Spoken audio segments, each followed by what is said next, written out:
دونوں کے اشتراک سے سجدہ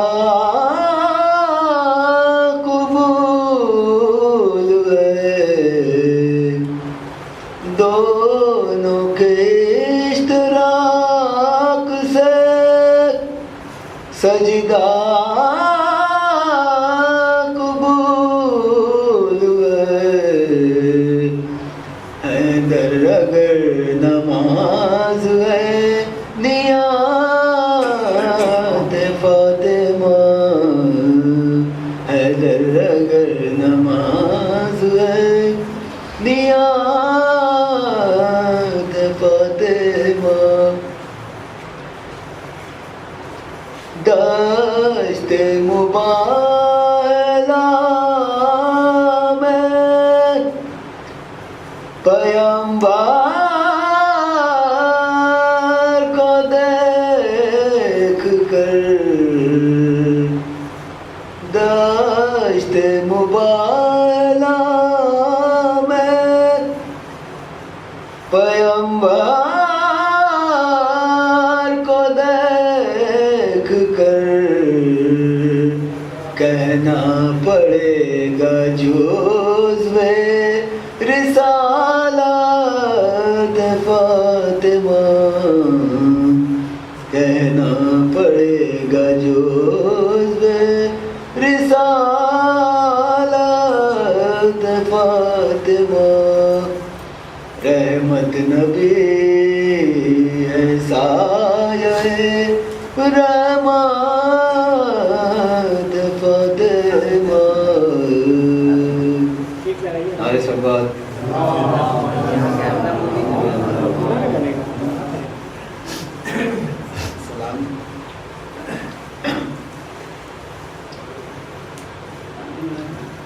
کہ لازم تھے مجھ پر رد بلا، کیا برا کیا، کہ لازم تھے مجھ پر رد بلا، کیا برا کیا، لازم تھی مجھ پہ رد بلا، کیا برا کیا، لازم تھی مجھ پہ رد بلا، کیا برا کیا، کہ ناد علی سے کام لیا، کیا برا کیا، کہ ناد علی سے کام لیا، کیا برا کیا، خالق سے ملتی جلتی ہے تصویر آپ کی، مولا علی سے جو مطالب، خالق سے ملتی جلتی ہے تصویر آپ کی، اس میں نصیریوں نے بھلا کیا برا کیا، اس میں نصیریوں نے بھلا کیا برا کیا، خالق کی بارگاہ میں تاخیر دیکھ کر، خالق کی بارگاہ میں تاخیر دیکھ کر، مانگے علی کے در سے دعا، کیا برا کیا، کہ مانگے علی کے در سے دعا، کیا برا کیا، کہ ناد علی سے کام لیا، کیا برا۔ ایک عقیدت کا شعر، جاتا ہے خود طواف کو کعبہ بھی کربلا، جاتا ہے خود طواف کو کعبہ بھی کربلا، پھر میں نے جا کے کرب و بلا کیا برا کیا، پھر میں نے جا کے کرب و بلا کیا برا کیا، کہ لازم تھی مجھ پہ رد بلا کیا برا کیا، کہ ناد علی سے کام لیا کیا۔ میں نے سلوات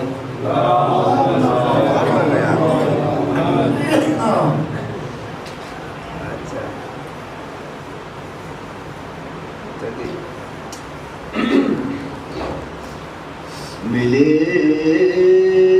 بلند ناک،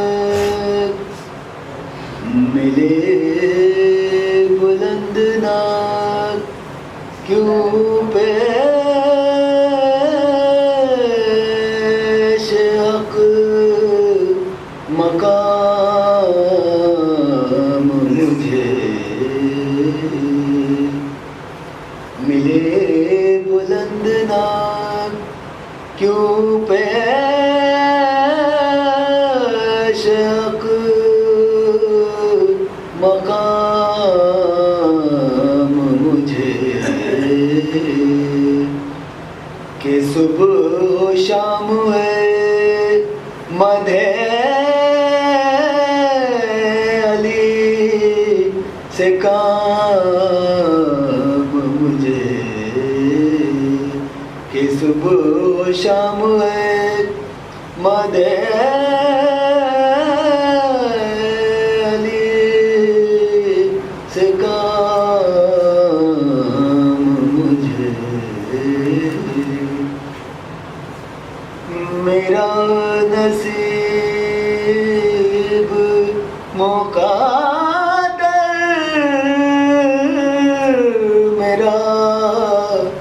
میری تقدیر، میرا نصیب مقدر،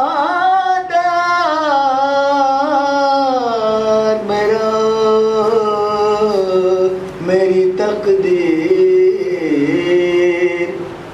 کہ ایک دو نہیں 12 ملے امام مجھے، کہ ایک دو نہیں 12 ملے امام مجھے، ہوا پسند جو دل سے علی کا نام مجھے، ہوا پسند جو دل سے علی کا نام مجھے، ملک نے جھک کے ادب سے کیا سلام مجھے، کہ صبح و شام ہے مدح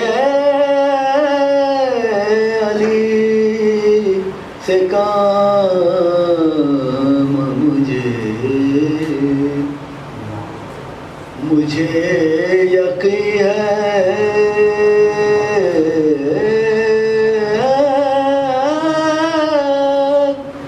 مجھے یقین ہے کہ یا اکثر بخشوا دیں گے، مجھے یقین ہے کہ اکثر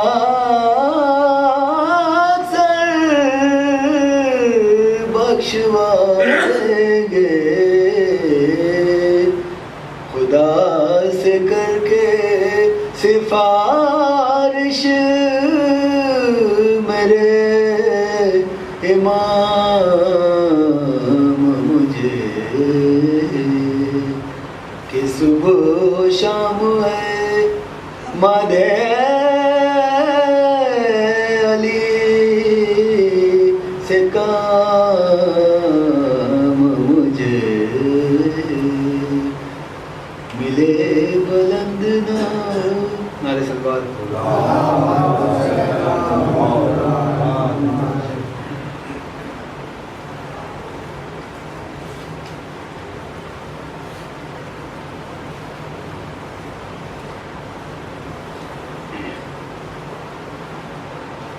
ایک نیا کلام پیش کر رہا ہوں مولا عباس کے مطابق.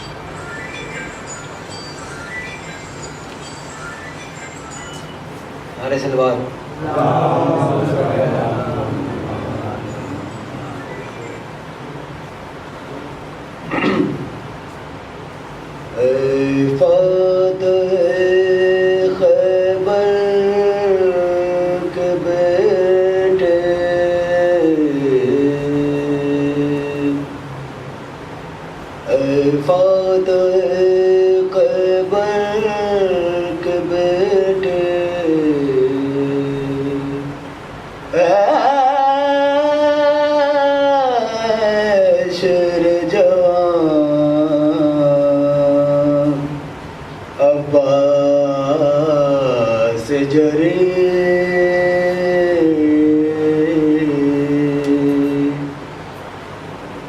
کرتی ہے تمہاری تربت پر زینب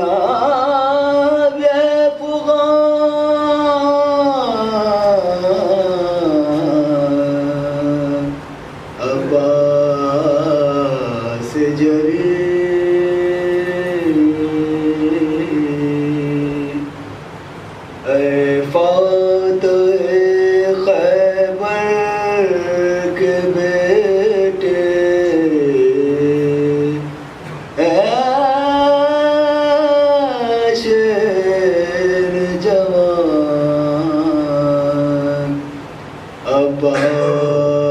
عباس جری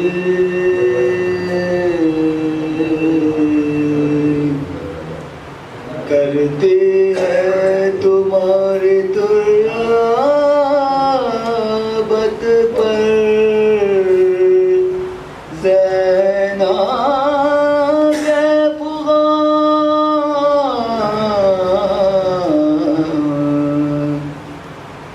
ہم غیرت در شان علی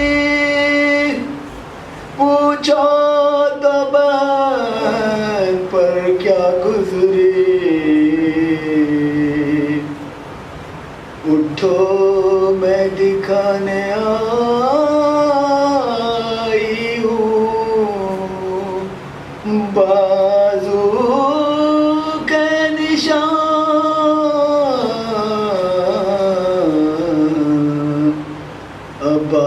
عباس جری دی میں نے صدا بھیا تم کو دی میں نے بھیا صدا تم کو اماں نے پکارا تھا تم کو جب پیاسے گلے پسور کے خنجر تھا رواں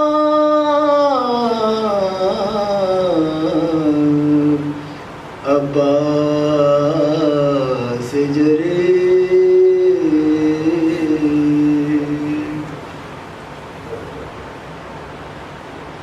جب شام غریباں خیمے جلے جب ہم پہ برستے تھے کوڑے ساحل پہ سنی ہوگی تم نے بے واقف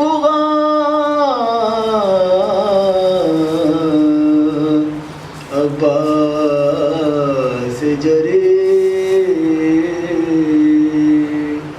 کرتی ہے تمہاری تربت پر زینب فغان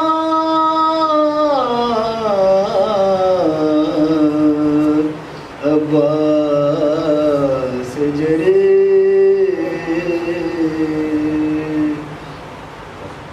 شبیر نے تم کو یاد کیا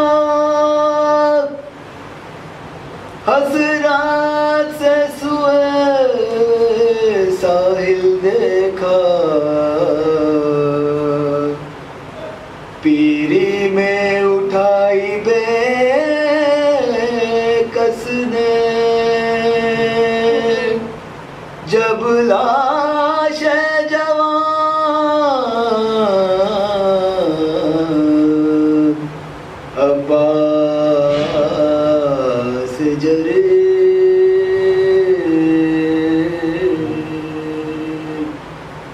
کرتے ہے تمہاری تربت پر زینب فغان عباس جرے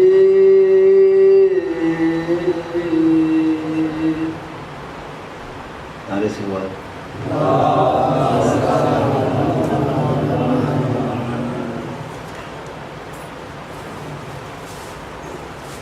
کون نعرے سے بات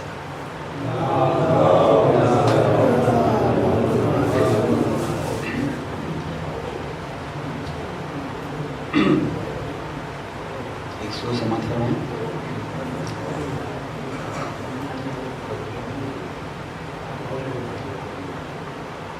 مجرئی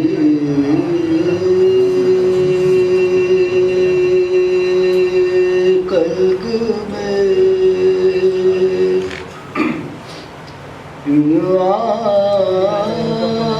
آنکھوں نے کیا کیا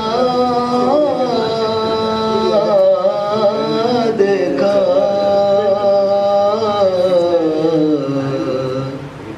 مجرئی قلب میں ان آنکھوں نے کیا کیا دیکھا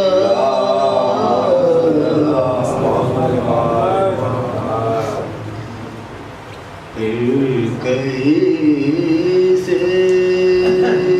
پیغمبر سنا آقا دیکھا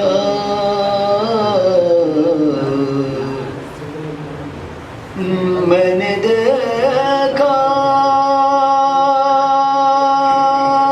علی اصغر کا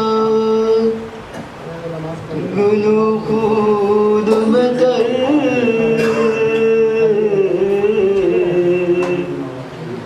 میں نے دیکھا علی اصغر کا گل خود میں تر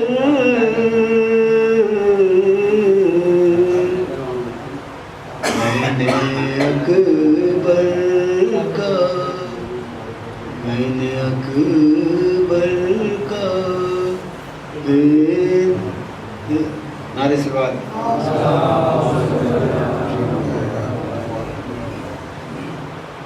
میں نے دیکھا عالم شاہ کو آلودہ خون میں نے دیکھا عالم شاہ کو آلودہ خون میں نے عباس کو بھیجا لب دریا دیکھا میں نے عباس کو بھیجا لب دریا دیکھا مجرے خلق میں نعرہ سلوات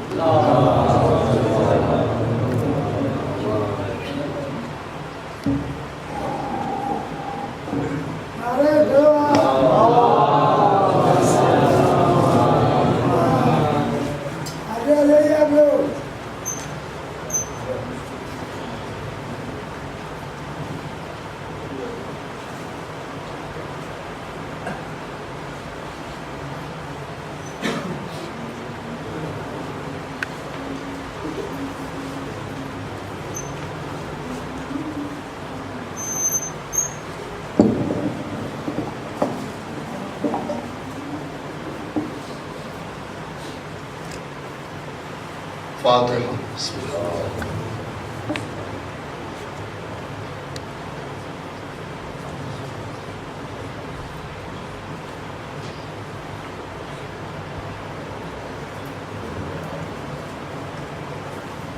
اللہ سروائی کرانے کا آتا ہے تھوڑا تھوڑا آپ لوگ دعا کرے گا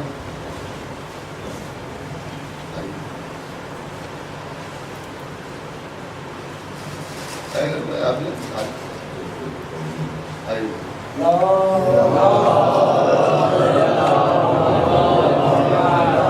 ایک اور سلوات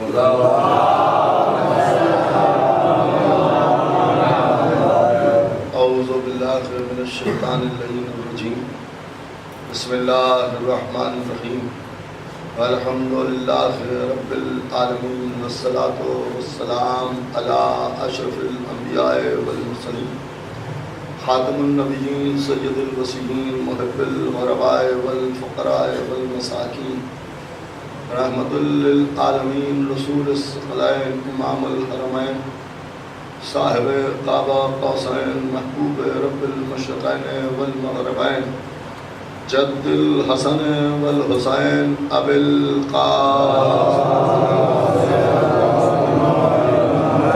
اہل بیتہ الطیبین الطاہرین المعصومین المظلومین المنتخبین المنتجبین الذین اذهب اللہ عنہم الرجس وطہرہم تطہیرا لعنۃ اللہ علی اعدائہم وقتلتہم ومنکر فضائلہم ومصائبہم وطہارتہم وجلالتہم وشجاعتہم وعظمتہم وولایتہم وعطشہم اجمعین من یومنا ھذا الی یوم الدین اما بعد فقد قال اللہ سبحانہ تبارک وتعالی فی کتابہ الکریم والفرقانہ الحکیم والقرآن الکریم وقولہ الحق بسم اللہ الرحمن الرحیم وعلى الله قصد سبيلا صلوات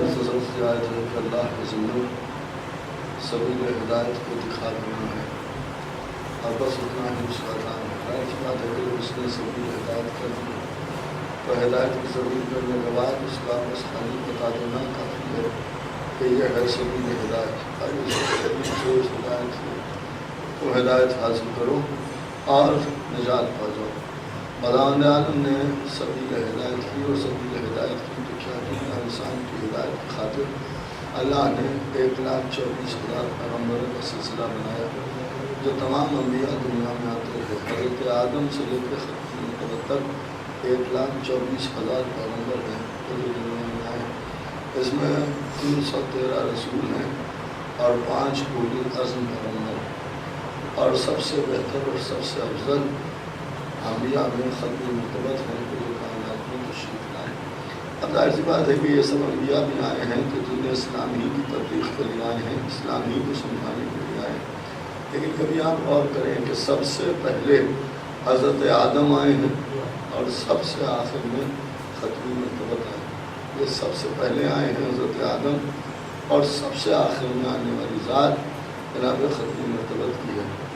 لیکن آدم سے لے کے ختم مرتبت تک جتنے بھی نبی آئے ہیں ان سب نے اسلام ہی کی تبلیغ کی، دین ہی کو پہنچایا ہے. اللہ کے جو اللہ نے دین بھیجا ہے جس کا نام اسلام ہے وہ اسلام ہی سب نے پہنچایا ہے. مکمل طور پر حضرت آدم نے بھی اسلام کی تبلیغ کی ہے، جناب نوح نے بھی اسلام کو پہنچایا ہے، حضرت عیسیٰ نے بھی اسلام کو پہنچایا ہے. سب نے اسلام ہی کو پہنچایا ہے اور کوئی دین لے کے نہیں آئے.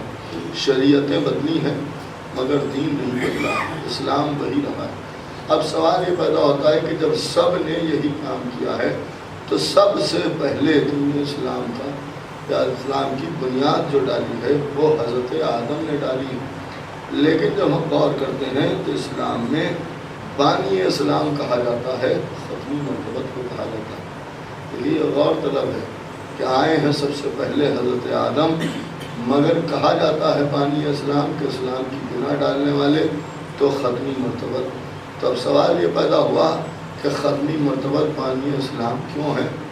غور طلب ہے. شروعات تو حضرت آدم سے ہے لیکن کہا جا رہا ہے ختمی مرتبت کو کہ یہ بانی اسلام ہے.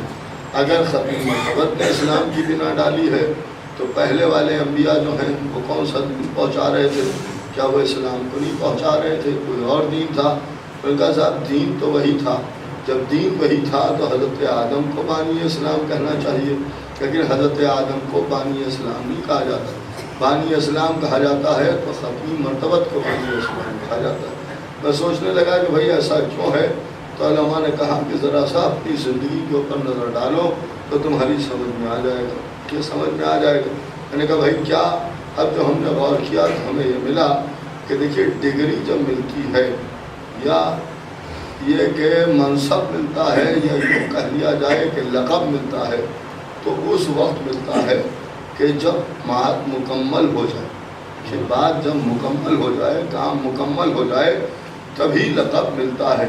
ہم نے یہ دیکھا کہ حضرت آدم سے لے کے حضرت عیسیٰ تک جتنے بھی انبیاء آئے تو دین تو اللہ کا پہنچایا مگر اللہ نے دین کے کامل ہونے کی سند نہیں عطا کی. یہ سند نہیں عطا کی، اور دین کے کامل ہونے کی سند اگر ملی ہے تو ختمی مرتبت کو ملی ہے. اور جب ختمی مرتبت کو دین کے کامل ہونے کی سند مل گئی اللہ نے آواز دے دی الیوم اکملت لکم دینکم واتممت علیکم نعمتی، آج میں نے دین کو کامل کر دیا. تو بانی دین ختمی مرتبت ہی کہلائے. صلوات اس کا مطلب یہ ہے کہ بانی اسلام کا لقب جو ملا ہے وہ اصل میں غدیر کی وجہ سے ہی ملا ہے، کیونکہ غدیر میں دین مکمل ہو گیا. اب یہ کہ حضرت آدم آئے، نوح آئے، ابراہیم آئے، موسیٰ آئے، عیسیٰ آئے، یہ سب کیا کرتے رہے؟ تو یہ زمانے کے مطابق دین اسلام کی تھوڑی تھوڑی تبلیغ کرتے رہے. اور جب تھوڑی تھوڑی تبلیغ کرتے رہے تو آدم آئے، تھوڑی سی تبلیغ کی، تھوڑا سا دین پہنچایا مگر دین مکمل نہیں ہوا. دین علم سے آگے نہ بڑھ سکا. نوح آئے تو دین تقوی سے آگے نہ بڑھ سکا. ابراہیم آئے تو دین خلت سے آگے نہ بڑھ سکا. موسیٰ آئے تو دین حیبت سے آگے نہ بڑھ سکا. حضرت عیسیٰ آئے تو دین زہد سے آگے نہ بڑھ سکا. لیکن جب ختمی مرتبت آئے تو دین غدیر تک پہنچ گیا، اور جب غدیر تک پہنچ گیا تو دین کامل ہو گیا. جب دین کامل ہو گیا تو ظاہر سی بات ہے کہ پھر بانی دین ختمی مرتبت ہی کہلائے. ایک صلوات پڑھتے ہیں. آپ ظاہر سی بات ہے کہ دیکھیے دین ہے اور دین بھی عجیب و غریب ہے. لیکن ایک بات میں آپ کے سامنے عرض کروں کہ دین تو نبی کا ہے، کہ دین تو نبی کا ہے لیکن ملت جناب ابراہیم سے وابستہ ہے. ملت جو کہلاتی ہے وہ جناب ابراہیم سے وابستہ ہے. اور ختمی مرتبت میں بھی ارشاد فرمایا، یا یوں کہا جائے کہ اللہ نے اپنے نبی سے کہا ہے کہ میرے نبی آپ ان سے کہہ دیجئے کہ آپ ملت ابراہیمی پائیں. ابراہیم کی ملت پر عمل کرنے والے ہیں۔ تو اب غور طلب یہ ہے کہ ملت جناب ابراہیم کی ہے اور دین نبی کا ہے۔ اس کا مطلب یہ ہے کہ جو ابراہیم والا ہے اسی کے پاس نبی والا دین ہے، اور جس کے پاس نبی والا دین ہے وہ سب سے منہ موڑ سکتا ہے، ابراہیم سے منہ نہیں موڑ سکتا۔ دیکھیے ابراہیم سے منہ نہیں موڑ سکتا، تو ملت قرار دیا جناب ابراہیم کی، اور دین ختمی مرتبت کا، شریعت ختمی مرتبت کی چلے گی، مگر ملت جناب ابراہیم کی چلے گی۔ اس کا مطلب یہ ہے کہ تمام انبیاء کی عظمت اپنی جگہ، ابراہیم کی عظمت اپنی جگہ، یعنی ختمی مرتبت کے آ جانے کے بعد ہم نے یہ غور کیا ہے کہ جناب ابراہیم کی ملت میں قرار دے کے خداوند عالم نے آواز دی کہ تمام انبیاء کو خالی ماننا ہی کافی ہے، لیکن ابراہیم کو یاد رکھنا بھی ضروری ہے۔ دیکھیے ابراہیم کو یاد رکھنا بھی ضروری ہے۔ میں نے سوچا کیوں ایسا ہے؟ شاید اس لیے کہ ابراہیم ہی وہ واحد نبی ہیں کہ جنہیں اللہ نے شیعہ کہا۔ اس کا مطلب یہ ہے کہ اللہ نے بتایا کہ سب کو بھول جانا مگر شیعوں کو نہ بھولنا۔ ایک صلوات پڑھیں۔ اب دیکھیں غور طلب ہے کہ جناب ابراہیم سے خانہ کعبہ بنوایا۔ بس ایک بات آپ کے سامنے عرض کرنا ہے، اس کے لیے ساری تمہید کے طور پر میں آپ کے سامنے عرض کر رہا ہوں کہ جناب ابراہیم سے یہ کہا گیا کہ بھائی خانہ کعبہ بناؤ۔ یہ ابراہیم کی سیرت کو، سنت کو بھی قائم رکھا گیا ہے۔ آج مسلمانوں میں یہ سیرت قائم ہے، یہ قائم ہے، اس لیے کہ شکل میں قائم ہے۔ ظاہر سی بات ہے بقرعید کرتے ہیں، بقرعید میں کیا ہوتا ہے؟ اس دمبے کی یاد منائی جاتی ہے کہ جو جناب اسماعیل پر قربان ہو گیا، کہ جناب اسماعیل پر قربان ہو گیا۔ سنا وہ واقعہ آپ کے سامنے کیا عرض کروں؟ علی اشارتاً آپ کے سامنے عرض کر دوں کہ جب جناب ابراہیم اپنے بیٹے اسماعیل کو لے کے چلے اور جناب اسماعیل کے گلے پر چھری رکھی تو آنکھوں پر پٹی باندھ لی، اور جب آنکھوں پر پٹی باندھ لی تب اس کے بعد چھری چلائی، اور جب چھری چلا دی تو آنکھوں سے پٹی کھولی۔ اب جو پٹی کھولی تو کیا دیکھا دمبا ذبح ہو گیا ہے، اسماعیل بچ گئے۔ دیکھیے دمبا ذبح ہو گیا ہے، اسماعیل بچ گئے ہیں، یہی تو ہے نا واقعہ۔ تو اب ابراہیم نے چھری چلائی تھی بیٹے کو سمجھ کے، ذبح ہو گیا دمبا۔ اس کا مطلب کیا ہے؟ اس کا مطلب یہ ہے کہ جناب ابراہیم کو پتہ ہی نہیں چلا کہ وہ دمبے کو ذبح کر رہے ہیں یا بیٹے کو ذبح کر رہے ہیں۔ دیکھیے بیٹے کو ذبح کر رہے ہیں یا دمبے کو ذبح کر رہے ہیں۔ یہ دمبا کہاں سے آیا؟ خود سے آگے لیٹ گیا ہے تو ممکن نہیں، کہاں سے آیا؟ ان کا ساتھ جنت سے آیا تھا، اللہ نے بھیجا تھا۔ تو ظاہر سی بات ہے جنت سے دمبا آیا، گلے پر چھری چلتی رہی اور وہ خاموش رہا، نہ اس نے ہاتھ پیر چلائے، نہ اس نے کچھ کیا، نہ چیخا نہ چلایا، کچھ نہیں، چھری چل گئی، وہ ذبح ہو گیا۔ پوری توجہ سنیے گا، ذبح ہو گیا۔ اب میرا ایک سوال ہے کہ بھائی دمبے تم ذبح ہو گئے، تمہارے گلے پر چھری چل گئی، کم سے کم چیختے تو، بھائی چیختے تو کچھ نہیں تھا تو کم سے کم رو تو لیتے، رونا تو چاہیے تھا۔ بھائی گلے پر چھری چل رہی تھی، رونا تو چاہیے تھا۔ تو شاید جواب دے کہ میں نبی کے پہلو میں تھا، روتا کیسے؟ توجہ فرمایا، بھائی نبی کے پہلو میں تھا، روتا کیسے؟ اس کا مطلب یہ ہے کہ دمبے نے ہمیں یہ بھی درس دے دیا کہ دمبا بھی اگر جنت کا ہوتا ہے اور نبی کے پہلو میں ہوتا ہے تو گلے پر چھری بھی چل جاتی ہے تو وہ روتا نہیں ہے۔ اب نہ جانے وہ کیسا دمبا تھا جو غار میں بیٹھ کے رو رہا تھا۔ صلوات پڑھیں محمد، آواز بلند صلوات پڑھیں۔ یہ دمبے کا مسئلہ ہے، اور اسی دمبے کی یاد منائی جاتی ہے۔ پہلے بھی عرض کیا ہے، اسی دمبے کی یاد منائی جاتی ہے، اور لوگ بکرے خرید کے لاتے ہیں اور بڑے شوق سے لاتے ہیں۔ لیکن ایک بات میں آپ کے سامنے عرض کر دوں کہ جب بکرا لاتے ہیں تو کیا دیکھتے ہیں؟ ان کا کان تو نہیں کٹا ہے، سینگ تو نہیں ٹوٹا ہے، ہاتھ پیر تو نہیں گڑبڑ ہے، سب دیکھتے چلے آ رہے۔ میں نے پوچھا کہ جب آپ یوں کھاتے ہیں تو جیسا ہوتا ہے کھا لیتے ہیں، چاہے سینگ ٹوٹا ہو، چاہے پیر ٹوٹا ہو یا کچھ بھی ہو، آپ نے کھا لیا۔ لیکن جب قربانی کے لیے لا رہے ہیں تو پھر بکرا بالکل صحیح و سالم ہو، کوئی عیب نہ ہو، پوری توجہ سنیے گا، عیب نہ ہو۔ تو انہوں نے کہا صاحب بے عیب رکھیں گے، کیوں رکھیں گے؟ کہ اس لیے کہ وہاں سے جو آیا تھا وہ بے عیب تھا۔ دیکھیے بے عیب تھا، اس کا مطلب یہ ہے کہ اللہ کہتا ہے تم یوں نہیں سمجھو گے تو قربانی کرا کے سمجھائیں گے۔ دیکھیے قربانی کرا کے سمجھائیں گے۔ تاکہ زمانے کی سمجھ میں آ جائے کہ بے عیب کی جگہ بے عیب ہی آتا ہے۔ صلوات پڑھیں محمد والے۔ دیکھیں آپ چپ اس لیے ہیں کہ آپ کے ہاں تو معاملہ بے عیب کا صحیح ہے، لیکن عام مسلمانوں میں سب کچھ صحیح ہے، ایک عیب ہو تو کوئی حرج نہیں، وہ بہت بڑا عیب ہے۔ اور مزے کی بات یہ ہے کہ وہی عیب ڈھونڈ ڈھونڈ کے خریدتے ہیں۔ آپ نے بہت فرمایا وہی عیب ڈھونڈ ڈھونڈ کے خریدتے ہیں۔ سین ہونا چاہیے، کان ہونا چاہیے، باقی سے کوئی مطلب نہیں۔ بھائی سمجھ میں نہیں آیا؟ انہوں نے کہا بھائی سب سے بڑا عیب تو یہی، آپ یہی تو اعتراض کرتے ہیں۔ ان کا سب سے بڑا عیب یہی ہے، لیکن وہ اسے ڈھونڈ ڈھونڈ کے خریدتے ہیں۔ کیوں خریدتے ہیں؟ اس لیے کہ اس چیز کو وہ اپنے ہاں عیب نہیں سمجھتے ہیں۔ ایک صلوات پڑھیں محمد، ایک اور صلوات پڑھتے ہیں۔ تو اب ایسی بات ہے کہ یہ ان کا مسئلہ ہے، بہرحال یہ کہ وہ دنبا آتا ہے۔ علامہ اظہر حسن زیدی صاحب ایک زبردست خطیب گزرے، ابھی حال ہی میں ان کا انتقال ہوا ہے، چند برس ہوئے ہیں، 12 برس ان کا انتقال ہوا ہے۔ لکھنؤ کے تھے اور زبردست خطیب تھے۔ وہ ہندوستان سے پاکستان چلے گئے تھے، یہ ہندوستان سے پاکستان چلے گئے تھے۔ اب وہاں پہ ان کے حالات ایسے ہوئے کہ ان کو پاکستان کو بھی چھوڑنا پڑا اور پھر وہ لندن چلے گئے تھے، وہاں میں سے پڑھے اور انتقال ہو گیا۔ زبردست تھے اور ان کی کتاب بھی ہے میڈیسوں کی، جس میں بہترین نقطے لکھے ہوئے ہیں، زبردست، اور اچھے خاصے ذاکرین کی ذاکری انہی کے نقطوں پہ چل رہی ہے۔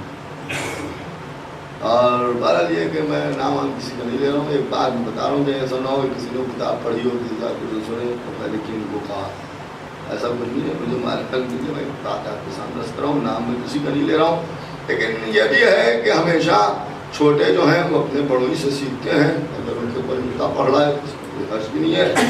اور یہ ان کا بہت مشہور و معروف واقعہ ہے کہ پاکستان میں ایک عیسائی ان کے پاس آیا، سنیے گا، بڑی عجیب بات نہیں ہے۔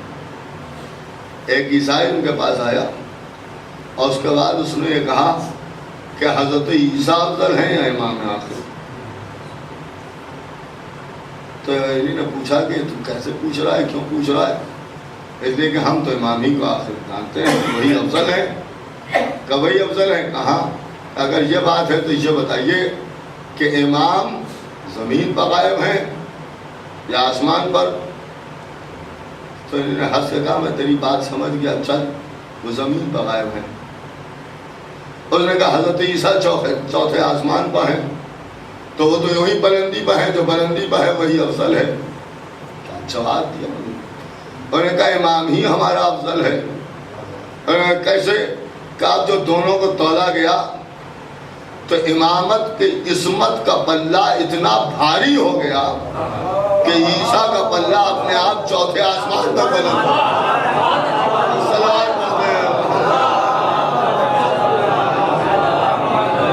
ایک اور صلوات پڑھتے ہیں۔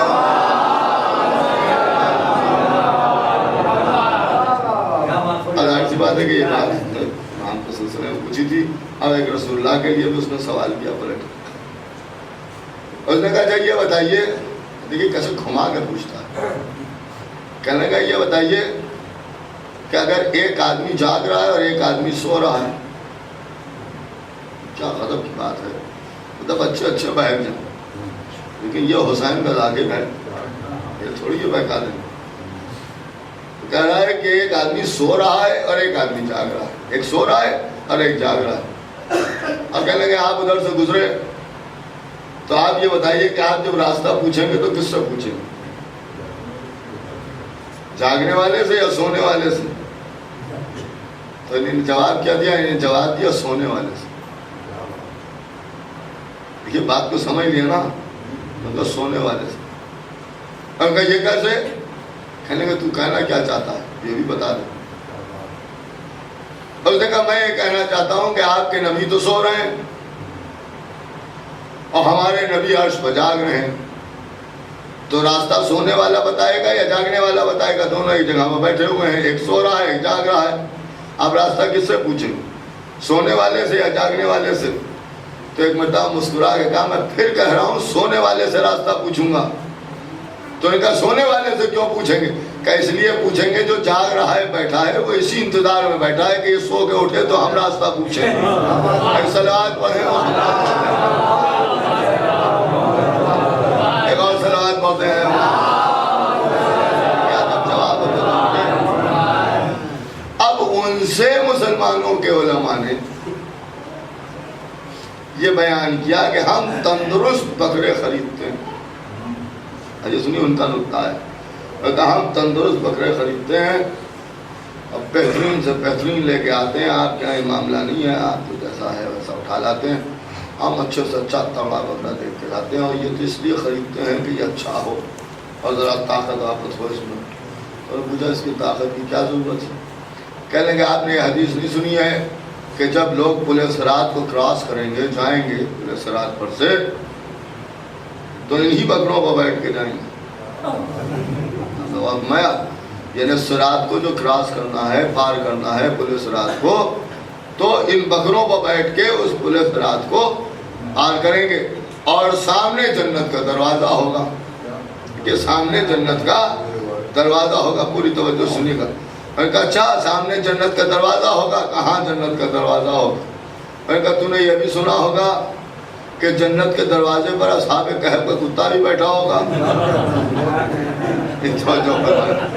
میں کہا ہاں یہ تو ہم نے سنا ہے, وہ تو دروازے پر رہے گا. کہیں تمہاری روایت ہے نا؟ کہاں ہماری روایت ہے, وہ جنت کے دروازے پر رہے گا, جنت میں تو جا نہیں پائے گا. کہاں ٹھیک ہے, وہ جنت میں نہیں جائے گا, جنت کے دروازے پر بیٹھا رہے. اللہ کی مصلحت ہی یہی ہوگی کہ وہ وہیں بیٹھا رہے. کہہ لیں کیوں؟ کہہ لیں گے اس لیے کہ محشر کا میدان ہوگا, پل صراط کو قائم کیا گیا ہوگا. اب اس کے بعد بڑے بڑے مسلمان بڑی بڑی داڑھیاں رکھے ہوئے بکروں پر بیٹھے ہوئے, میں کہا یہ معین الدین ہیں, اور فلانے ہیں, اور یہ فلانے ہیں, اور یہ فلاں صاحب ہیں, یہ فلاں صاحب ہیں, اور یہ سب یہ صدیق ہیں, فلاں ہیں, فلاں ہیں. یہ سب بکروں پر بیٹھے ہوئے پل صراط سے کراس کر رہے ہوں گے. کہاں کراس کر رہے ہوں گے؟ کہہ لیں گے میں تمہیں یہ مشورہ دیتا ہوں کہ ذرا بکروں کو کنٹرول میں رکھنا, اس لیے کہ تم سب پل پر سے کراس کر رہے ہو گے, نیچے ہوگا جہنم. کہاں جہنم؟ کہ ادھر بیٹھا ہوگا کتا. کہہ لیں گے ہاں, کہا صاحب کہف کا کتا ہے, پہچانتا خوب ہے. دیکھیے پہچانتا خوب ہے, پوری توجہ سنیے گا. میں نے کہا مطلب کیا ہے؟ کہ مطلب تمہیں یاد نہیں جب اصحاب کہف غار میں پہنچے تو وہ تو اندر غار میں چلے گئے, یہ باہر بیٹھا رہا. کہاں باہر بیٹھا رہا؟ کہا اب جو کسی کو آتے ہوئے دیکھا تو یہ بھونکا. کہاں؟ کہ اس نے اپنی عادت بتا دی کہ کسی کو آتے ہوئے دیکھتا ہے تو بھونکتا ہے. کہاں بھونکتا ہے؟ وہ تو کتے کی شان ہے. کہ بس سمجھ لو اب جو تم بکروں پر بیٹھے ہوئے جا رہے, اگر وہ بھونک دیا اور بکرے بے قابو ہو گئے تو سب جہنم واصل ہو جاؤ گے. صلوات پڑھتے ہیں محمد, ایک اور صلوات پڑھتے ہیں. کہنے کا یہ ہے کہ یہ ابراہیم ہے اور ابراہیم کی یاد منائی جا رہی. اب اللہ نے اپنے نبی سے کہا کہ میرے نبی خانہ کعبہ بناؤ. ابراہیم نے کعبہ بنایا, یہ بڑے خلوص سے بنایا, یہ بڑے خلوص سے بنایا. پہلے بھی عرض کیا ہے کعبہ بنایا گیا, کیوں بنایا گیا؟ کہ اس لیے بنوایا جا رہا تھا کہ امام آنے والا تھا. آپ کی بھی یہی شان ہے, جب امام آنے والا ہوتا ہے تو عزا خانہ بناتے ہیں. اگر میں کہہ دوں کہ شاید غلط نہ ہوگا کہ ابراہیم کعبہ نہیں بنا رہے تھے, امام باڑہ بنا رہے تھے, کہ جس میں امام آنے والا تھا. دیکھیے امام آنے والا تھا, خانہ کعبہ بنا رہے ہیں جناب ابراہیم. بن کے تیار ہو گیا. دیکھیے بن کے تیار ہو گیا. خدا کی قسم کوئی کیا ہم سے لڑے گا, کیا منہ لے کے لڑے گا. اور کہا صاحب یہ چیز نہیں صحیح ہے, یہ چیز صحیح نہیں ہے, یہ تو بالکل غلط ہے, بالکل غلط ہے. اللہ نے کعبہ بنوایا ابراہیم سے اور سارے مسلمانوں کے لیے قبلہ قرار دے دیا. دیکھیے قبلہ قرار دے دیا. اب سجدہ کرو کعبے کے سامنے. دیکھیے سجدہ کرو کعبے کے سامنے, پوری توجہ سنیے گا. اور جب سب نے طے کر لیا کہ ہاں کعبے کی طرف سجدہ کریں گے تو قرآن میں آیت نازل کر دی کہ ابراہیم تو شیعہ تھے. نہیں تو فرمایا اب اگر شیعوں سے اتنی ہی عداوت ہے تو سمجھ لو کعبہ شیعہ کا بنایا ہوا ہے. تب آپ سمجھے کہ جب علی کے چاہنے والوں کی بنائی ہوئی شے مسلمانوں کے لائق سجدہ ہو جائے تو پھر ظاہر سی بات ہے کہ وہ کہ جس کی وجہ سے شیعہ ہے تو اس کی کیا منزلت ہوگی. یعنی ظاہر سی بات ہے کہ پھر حضرت علی علیہ السلام کی عظمت کو کون سمجھے گا. تو اب اگر حضرت علی کی عظمت کو سمجھنا ہے تو بس ایک واقعہ میں آپ کے سامنے عرض کر دوں. جناب ابراہیم اللہ کے لیے اللہ کے معاملات کو بیان فرما رہے ہیں. بت شکنی کا کام انجام دیا ہے. نمرود نے خدائی کا دعویٰ کر دیا ہے. لیکن نمرود نے خدائی کا دعویٰ کر دیا ہے. دربار میں پہنچ گئے ہیں. قرآن عجیب انداز سے بیان کر رہا ہے کہ نبی یہ دعویٰ کر رہا ہے کہ میرا اللہ تو وہ ہے کہ جو مردے کو زندہ کر دیتا ہے, زندہ کو مردہ کر دیتا ہے, زندہ کو مردہ کر دیتا ہے, مردے کو زندہ کر دیتا ہے. تفسیر شافی میں یہ بات لکھی ہوئی ہے. بڑی عجیب واقعہ لکھا ہوا ہے جو میں آپ کے سامنے, بس ایک جملہ ہے جو مجھے آپ کے سامنے عرض کرنا ہے کہ تفسیر میں بیان ہو رہا ہے کہ ابراہیم نے یہ دعویٰ کیا کہ مردے کو جلا دیتا ہے اور زندہ کو مردہ کر دیتا ہے. اس نے کہا یہ عمل تو ہم بھی کر سکتے ہیں. کیسے کر سکتا ہے؟ اس نے ایک شخص کو بلایا جو قید تھا, اسے قتل کر دیا. کہا دیکھو اچھے بھلے آدمی کو ہم نے قتل کر دیا. اور اس کے بعد ایک ایسے شخص کو بلایا کہ جسے موت کی سزا ہو چکی تھی, اسے رہا کر دیا. اور کہا دیکھو میں نے مردے کو زندگی دے دی اور زندہ کو مردہ بنا دیا. ابراہیم خاموش ہو گئے. حالانکہ جواب تو آپ کے پاس موجود ہے, نبی خدا کے پاس جواب کیوں نہ ہوتا؟ اس لیے کہ آپ بھی یہی کہہ سکتے تھے کہ بھائی یہ جسے تو نے قتل کیا ہے اسی کو زندہ کر کے دکھا, تب تو بات ہوئی. لیکن ابراہیم خاموش ہو گئے. میرا سوال ہے کہ کیا نبی اس کے اس جواب سے مطمئن ہو گیا؟ اور کہ صاحب مطمئن نہیں ہوئے. اگر مطمئن ہو گئے ہوتے تو دوسرا دعویٰ کیوں کرتے؟ اب دوسرا سوال کیا, اور دوسرا سوال ایسا کیا کہ وہ لاجواب ہو گیا. دوسرا سوال یہ کیا کہ میرا خدا وہ ہے کہ جو سورج کو مشرق سے نکالتا ہے اور مغرب میں ڈبو دیتا ہے. اگر تو اللہ ہے تو ایک مرتبہ کم سے کم سورج کو مغرب سے نکال دے. لکھا ہے کہ یہ سوال سن کے وہ مبہوت ہو گیا, خاموش ہو گیا. نبی جیت گیا, وہ ہار گیا.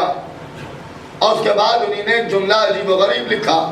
کہا وہ اس لیے خاموش ہو گیا اور اس لیے مبہوت ہو گیا اور اس لیے ششت رہ گیا کہ وہ جانتا تھا کہ سورج پہلے سے ہے, وہ بعد میں ہے, لہذا وہ یہ عمل نہیں کر سکتا. دیکھیں, لہذا وہ یہ عمل نہیں کر سکتا.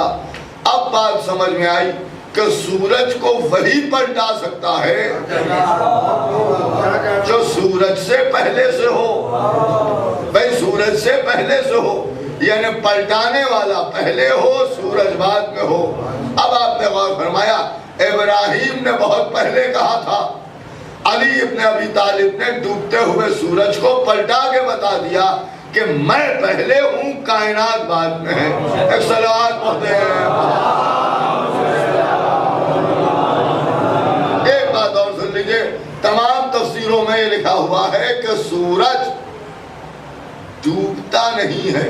اب یہ صحیح ہے یا غلط کی تفسیر لکھنا لے جانے تو لکھا وہی پڑھ رہا ہوں.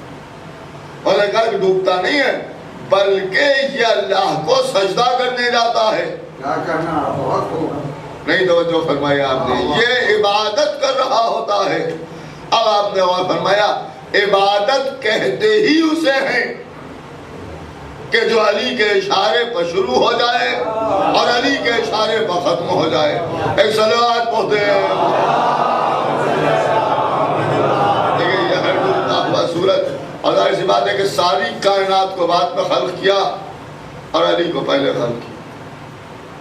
علی پہلے ہیں, سب بعد میں. اور پھر اللہ نے کہا میں نے ہر شے کا ایسا امام مبین میں کر دیا ہے, سب کچھ علی کے حوالے کر دیا. تو جب ہر شے علی کو مل گئی تو یہی وجہ ہے کہ پھر علی کسی چیز کی تمنا کرتے ہوئے نظر نہیں آئے. علی نے جب تمنا کی ہے تو کسی شے کی تمنا نہیں کی, اور شے کی تمنا اس لیے نہیں کر سکتے کہ ہر شے علی میں جمع ہے. اب جس کی علی تمنا کرے وہ کچھ بھی ہو سکتا ہے، شے نہیں ہو سکتا۔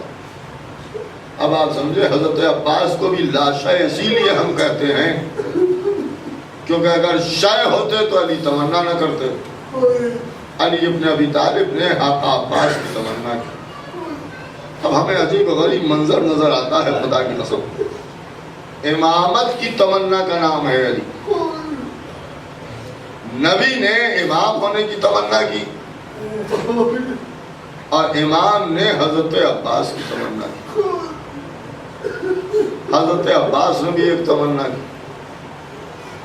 افسوس کہ نبی کی تمنا اس شکل میں پوری ہوئی کہ ان کی نسل میں امامت ہے، امام کی تمنا اس شکل میں پوری ہوئی کہ آقا عباس آ گئے، لیکن حضرت عباس کی تمنا پوری نہ ہوئی، اس لیے کہ آقا عباس کی یہ تمنا تھی کہ مشکیزہ خیمے میں پہنچ گئے، دونوں بازو کٹ گئے، مشکیزے پر تیر لگ گیا۔ کیا بیان کروں آقا عباس کے مسائل، خدا کی قسم کس میں ہمت اور کس میں جرأت ہے جو آقا عباس کے مسائل بیان کر سکے۔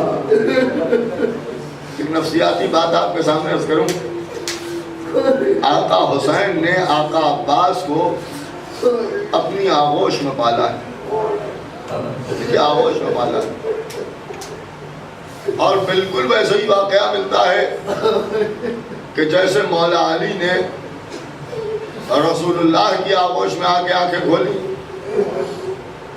ویسے ہی یہاں ملتا ہے کہ جب حضرت عباس کی ولادت ہوئی تو آقا حسین نے آغوش پھیلا دی اور سب سے پہلے آقا عباس آقا حسین کی آغوش میں آئے، اور جب آقا حسین کی آغوش میں آئے تو آغوش میں آ کے آنکھیں کھولی۔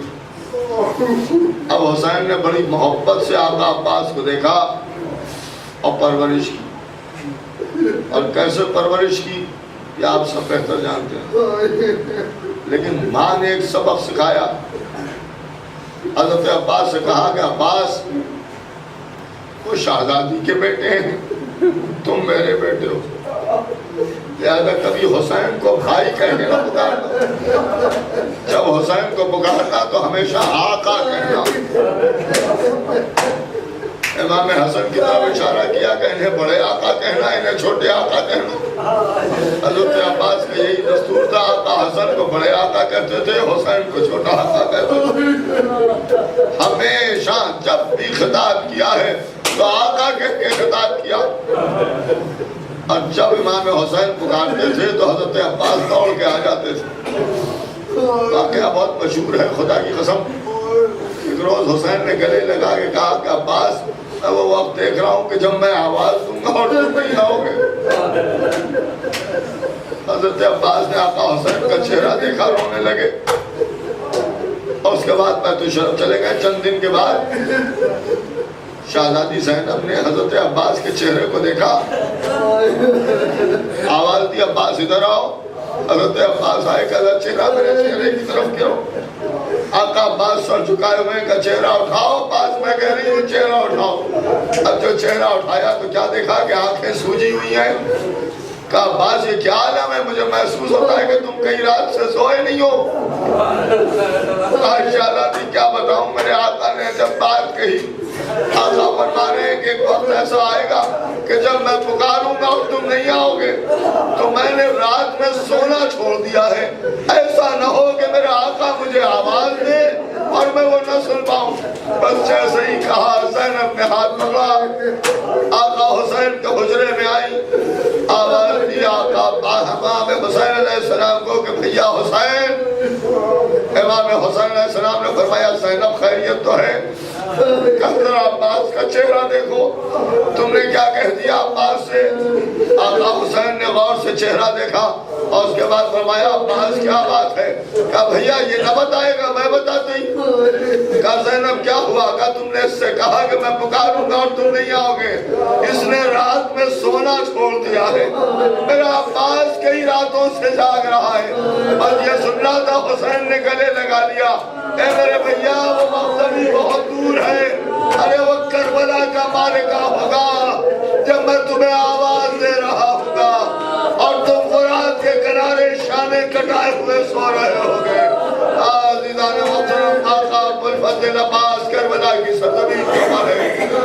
اور آپ کو معلوم ہے کہ خالی آقا حسین ہی نہیں، حضرت عباس کا مسئلہ یہ ہے کہ زینب کو بھی بڑا اشتہار ہے۔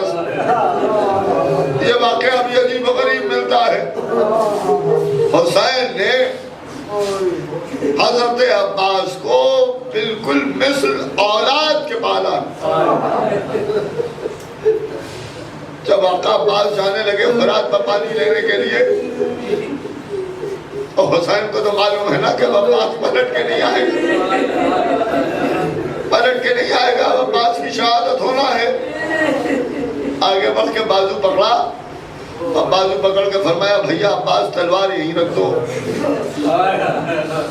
حضرت عباس تو جری کا نام ہے، حضرت عباس تو ایک بہادر کا نام ہے۔ حضرت عباس نے تلوار کو وہیں چھوڑ دیا، جیسا آقا کا حکم ہے تلوار کو چھوڑ دیا۔